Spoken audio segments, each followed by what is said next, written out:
The desert air hung heavy and still beneath a black, cloudless sky as Mara trudged onward, her footsteps crunching over cracked earth and brittle stones.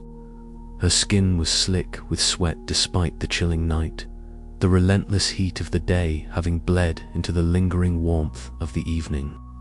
Somewhere beyond the rim of the distant mountains, the moon had yet to rise, leaving Arroyo Seco cloaked in an oppressive darkness that seemed to swallow light whole. Mara's mind raced with fragments of stories she'd heard whispered in shadowed corners of the town. Tales of the Hollow One, the dark entity born from the well's long-forgotten waters, and the desperate sacrifices of generations past. Now, clutching a worn leather-bound journal she'd discovered hidden beneath the floorboards of Elias Marquez's old home, she sought answers buried beneath layers of myth and fear. The brittle pages, yellowed and fragile, bore the scrawled handwriting of a long-dead ancestor, chronicling rituals and warnings enshrouded in cryptic symbolism.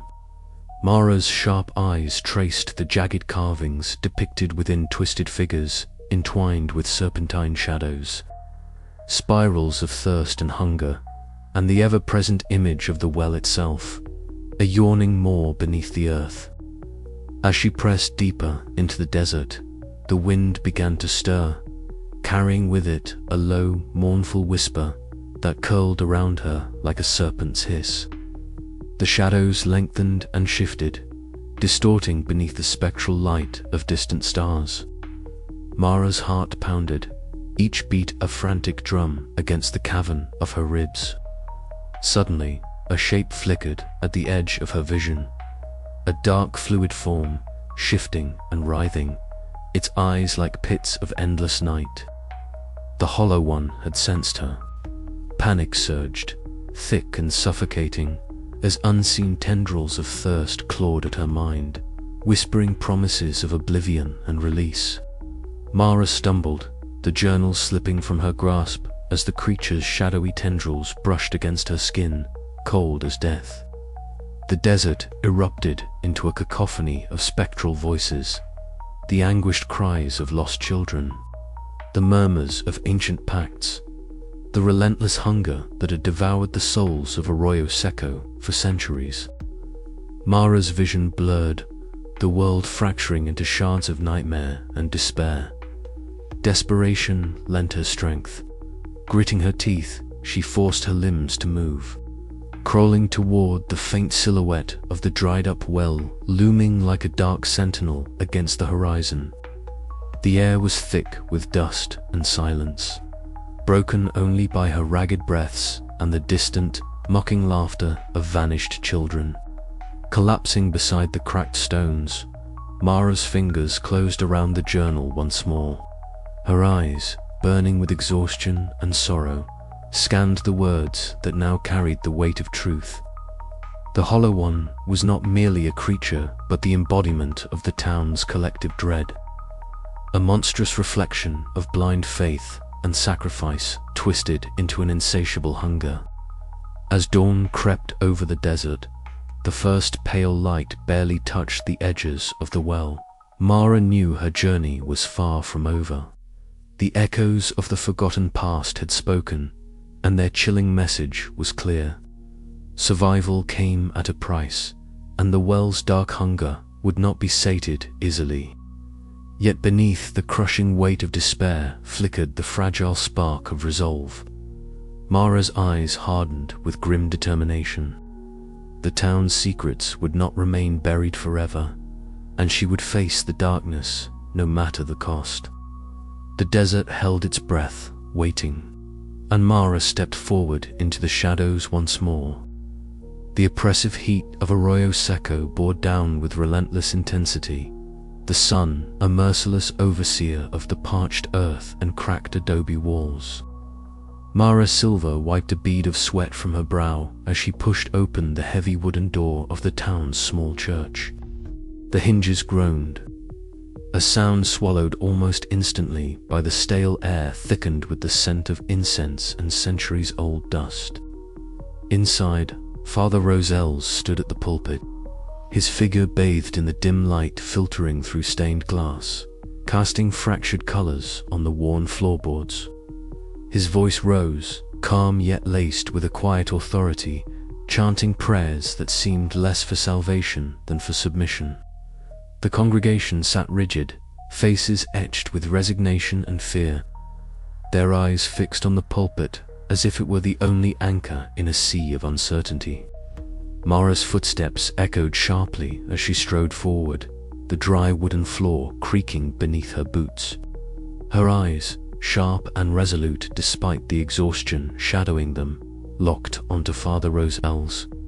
Her voice broke through the murmurs, sharp and unwavering. How long will you preach obedience while children disappear? How long will you let the well swallow them whole under the guise of faith? A hush fell, thick and suffocating. Father Roselles' eyes narrowed, the faintest trace of a smile flickering and dying on his lips. Faith is the only shield we have, Mara. Without it, the desert claims us all. The well is our covenant, our protection. But protection at what cost? Mara shot back, her voice rising. You hide behind sermons to mask the truth. The sacrifices you condone them. The priest's expression hardened. The sacrifices keep the darkness at bay. You would see the town destroyed for your pride. Mara's fists clenched. The congregation shifted uncomfortably, some averting their gazes, others whispering prayers that trembled with doubt. The church, once a sanctuary, felt like a cage forged from fear. When Mara left the church, the sun blazed down anew, its unforgiving heat a mirror of the turmoil roiling inside her. She made her way to Elias Marquez's home, a modest adobe dwelling shaded by a withered mesquite tree.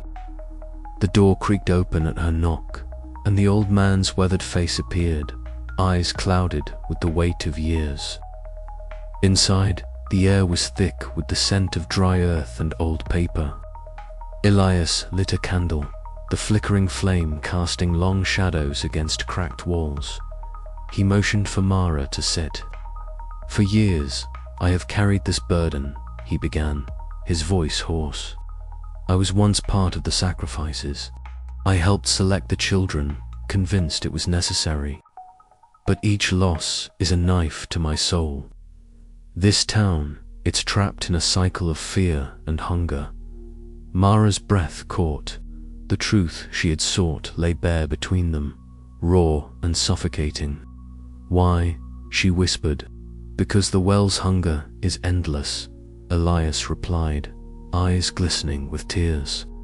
And we feed it with our children. Outside, the parched earth cracked beneath Mara's boots as she stepped back into the blistering afternoon. The wind whispered across the empty streets, carrying faint echoes of worshippers preparing for the next ritual. The town's collective thirst for survival had become a curse, a chain of sacrifices forged in shadows and silence. As dusk fell, Mara found herself alone on the dusty street, the sun dipping behind the horizon and casting long, ravenous shadows over the town. Her gaze settled on the hollow well, a dark scar etched into the earth's belly. The burden of knowledge pressed on her chest, heavy and unyielding, but within it kindled a fierce flame of resolve. She would confront the darkness, no matter the cost. The cycle must be broken. But as night deepened, the desert whispered its ancient secrets, and the well's hunger stirred once more, waiting patiently for the next sacrifice. Mara's journey was only beginning. The sun scorched the cracked earth of Arroyo Seco with an unforgiving glare. But inside Mara Silva, a storm raged far fiercer. The heat had softened only slightly with the fading of the day, yet her thoughts burned relentlessly, charring the fragile threads of faith she had once clung to. She sat on the rough adobe steps of her home, the coarse texture biting into her bare palms as she stared out toward the hollow well at the town's center. Its silhouette, jagged and black against the reddening sky, seemed to pulse with a dark heartbeat she could no longer deny. Around her, the town moved in its habitual rhythm. The low murmur of prayers floated on the dry air, a litany of supplications to a God whose mercy had long since dried up like the well itself. Children's laughter, brittle and strained, echoed faintly from the streets, hiding beneath it the unspoken dread that gripped every household. Mara's eyes narrowed, haunted by the memory of Tomas's disappearance and the growing silence that had swallowed his small voice. Her breath hitched as doubt clawed at her heart. The rituals, the sacrifices, were they truly the price for survival, or the chains that bound them to a nightmare neither the town nor the well could escape? She had once believed in the stories, the old ways. But now, that old faith lay in ruins, scattered like the parched dust beneath her feet. A sudden knock at the door pulled Mara from her reverie. It was Lucia, her slender figure outlined against the dimming light, eyes wide with both fear and determination. Without greeting, Lucia stepped inside, closing the door softly behind her. "Mara," she whispered, her voice trembling. "I couldn't wait any longer. I have to show you something." Curiosity and unease warred within Mara as Lucia produced a folded bundle of worn papers. Unfurling them revealed names children from the town, many of whom had vanished or were at risk.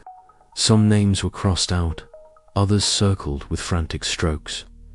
"These are the ones I've hidden," Lucia confessed, glancing around nervously. "I can't stand by and watch them disappear anymore." Mara's heart pounded. This was rebellion, quiet but dangerous. To protect these children was to defy the well's hunger, the town's collective will. Yet, in Lucia's desperate hope, Mara found a flicker of the courage she thought she had lost. But their alliance was fragile. The town's elders, led by Elias Marquez, still clung to the old ways with grim resolve, and Father Rosales, the priest whose sermons wove Christian doctrine with the cult's dark worship, cast a long shadow of control and fear. That Sunday morning, Mara found herself in the cracked pews of the church, the air thick with incense and the suffocating weight of expectation. Father Rosel's voice rose and fell like a sermonized storm, each word a thunderclap against the fragile hope Mara and Lucia nurtured. "Submission is salvation," he intoned, eyes scanning the congregation before settling coldly on Mara. "To resist is to invite the well's wrath." Mara's jaw tightened. The words were chains, binding the town tighter to an ancient horror they dared not speak aloud. She met Father Rosel's gaze, steady and unyielding, a silent challenge passing between them. The days that followed saw the town fracturing beneath the surface. Whispers of dissent grew louder, fueled by Mara's questions and Lucia's secret acts of defiance. Tensions simmered in the marketplace, in the cracked alleys where mothers clutched their children tightly and men exchanged furtive glances. One blistering afternoon, Mara confronted Elias in the sun-baked town square. His weathered face was a mask of stoicism, but his eyes betrayed the burden he carried, a lifetime steeped in the dark lore of the well and the sacrifices it demanded. "Why do you let this continue?" Mara's voice cut through the still air like a blade. "How many more must vanish before we say enough?" Elias's gaze met hers, heavy with guilt and resignation. "The well demands its price," he said softly. "Without sacrifice, this land will swallow us all, but at what cost?" Mara pressed, her voice trembling with a mix of fury and despair. "Our children, our souls." A silence stretched between them, broken only by the distant howl of the desert wind. The crowd watching held their breath, the fragile peace of Arroyo Seco shattered. That night, Mara lay awake, the weight of the day pressing on her chest like the desert's relentless heat. Doubt gnawed at her resolve, mistrust threading through her thoughts. Could she truly count on those around her? Could she lead a rebellion against a tradition so deeply rooted it seemed part of the earth itself? Yet, beneath the fear, a spark of defiance ignited. She thought of Tomas, of all the vanished children swallowed by the hollow well, and she vowed silently she would not let the darkness win. As the first light of dawn spilled over the horizon, Mara rose, determination hardening her features. The well's hunger was a shadow that stretched across Arroyo Seco, but so too was the flicker of hope. She now carried a hope that might yet fracture the town's faith and break the cycle of sacrifice. The road ahead was fraught with danger, mistrust, and heartbreak, but Mara Silva was ready to walk it, no matter the cost. The desert's thirst was unending, but so was her will to fight. The sun had just begun its slow crawl over the horizon when Mara Silva stepped out of her sparse home, the heavy heat of Arroyo Seco already pressing down with an unforgiving weight. The cracked earth beneath her worn boots whispered with dry dust, and the faint murmur of the town waking was swallowed almost immediately by the desert's vast, oppressive silence. Today, she was not alone. Beside her, Benito Cruz adjusted the brim of his wide hat, shading his weather-beaten face from the early glare. "The desert doesn't forgive mistakes," Benito said quietly, voice rough like gravel. "If the Hollow One's been moving beyond the well, we'll find signs out there." Mara's eyes narrowed, the sharp sting of the morning sun reflecting off the baked ground, blurring the lines of the distant horizon. She swallowed hard. The thirst gnawed at her throat, a dry ache that went beyond the physical. It was hunger and longing entwined, a craving born of something far darker than mere dehydration.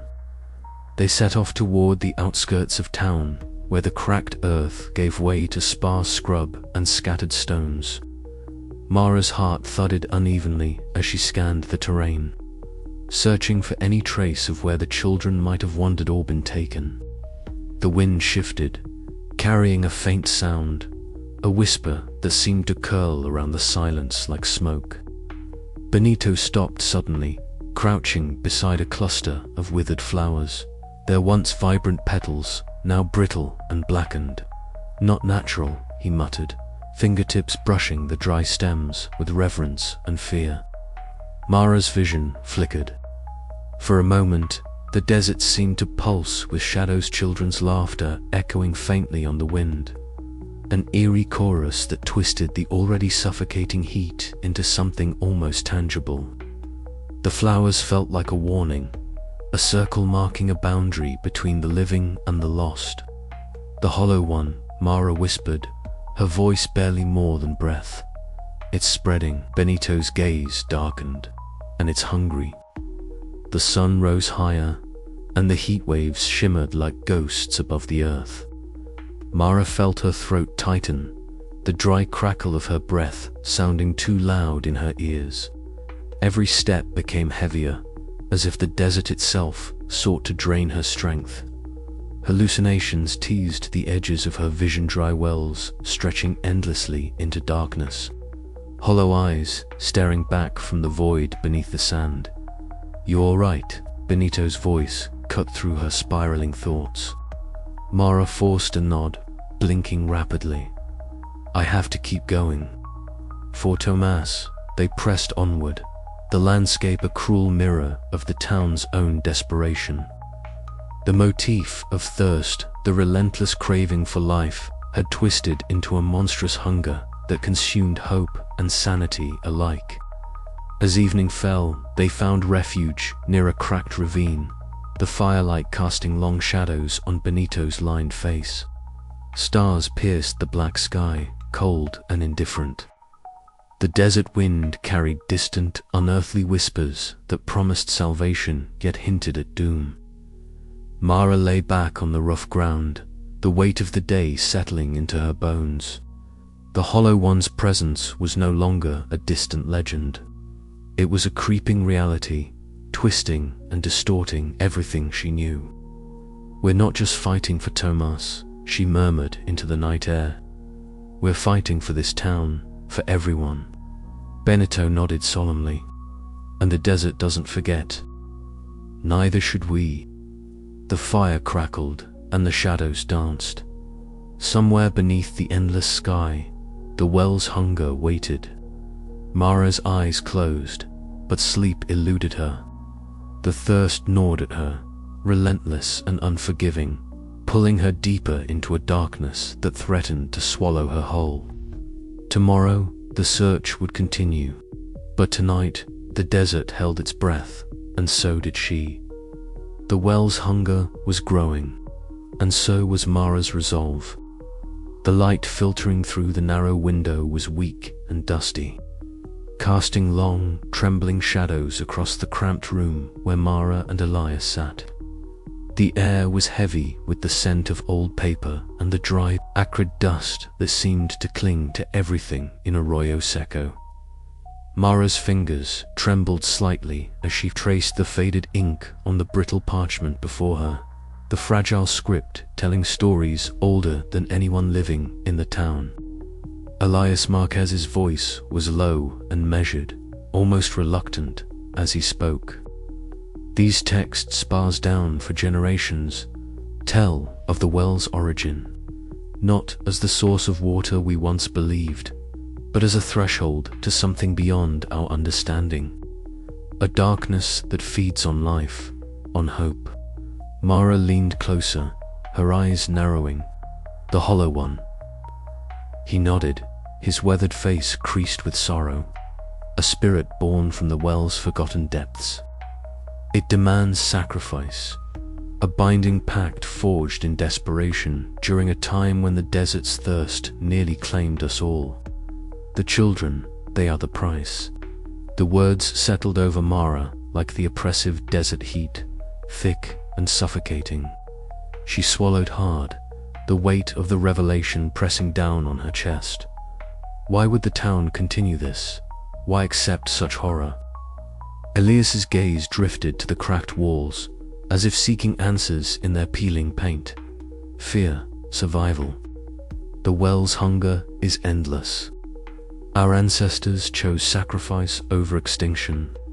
The pact binds us still, even as we suffer the consequences. Outside, the wind rattled the shutters, carrying with it the dry, relentless whisper of the desert. Mara's thoughts drifted to Tomas, to the empty space his absence had carved into her life. The town's collective despair was etched into every face she had seen today's hollow, voices subdued, movements slow and burdened. She rose and stepped to the window, gazing out at the cracked earth of the town square. The sun beat down mercilessly, the ground shimmering with heat. Faces passed by neighbors' friends, all trapped in the same cycle of dread and resignation. Mara felt a cold isolation settle within her, a stark contrast to the burning landscape. Turning back to Elias, she grasped the ancient text tightly. "What can we do? How do we break this?" He sighed deeply, the sound heavy with years of guilt and unspoken truths. "There is no easy answer. The rituals are woven into the fabric of Arroyo Seco. To break the cycle, one must confront the well's darkness itself, but such a path is perilous." Mara's resolve hardened, the fire within her eyes matching the unforgiving sun outside. "Then I will face it. For Tomas, for the children, for all of us." Elias looked at her with a mixture of hope and fear. "Be warned, Mara. The well's curse is not just a physical trap. It warps the mind, feeding on despair and doubt. To confront it is to risk losing yourself." The room seemed to close in around them, the flickering candlelight casting monstrous shapes on the walls. Mara swallowed down the rising tide of fear and nodded. "I'm ready.